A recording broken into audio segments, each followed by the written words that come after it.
මගේ හැඟීම මේ බොහෝ දුරට ඕපදූප මට්ටමේ තමයි මේක යන්නේ. ඒ කියන්නේ මේක මේ මතු පිට ගැන කතා කරනවා. මතු පිට වෙන සංසිද්ධීන් ගැන කතා කරනවා. එහෙම නැතුව ඒක යට තියෙන මොන හරි ව්‍යුහාත්මක සාධක ගැන කතා කරනවා අඩුයි. එතන මම දකිනවා හිදසක්. මොකද දුරට අපි වෙලා තියෙන්නේ අපි යම්කිසි පක්ෂයකට අපි පක්ෂපාතී නම් ඒ පක්ෂයට උදව් කරන එහෙම නැත්නම් ඒගොල්ලොත් එක්ක සමගාමීව යන නාලිකාවල ප්‍රවෘත්ති බලන පුරුද්දක් තමයි ලංකාවේ තියෙන්නේ. ලංකාවේ විතර නෙමෙයි මේක ලෝකේ පුරාම තියෙනවා. නමුත් මෙතනේ සමාජයේ යම් කොටසක් ප්‍රබුද්ධ කොටසක් ඉන්නවා ඊට වැඩිය ගැඹුරට මේක දිහා බලන්න කැමති.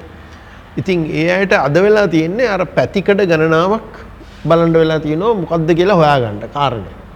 ඒත් අනිත් පැත්තෙන් ඒගොල්ලෝ එයාට දෙනවනම් යම් කිසි විග්‍රහයක් විශ්ලේෂණ පර්යේෂණ දත්ත මත පදනම් මම හිතන්නේ එතන උනන්දුවක් ඇති වෙයි කියලා.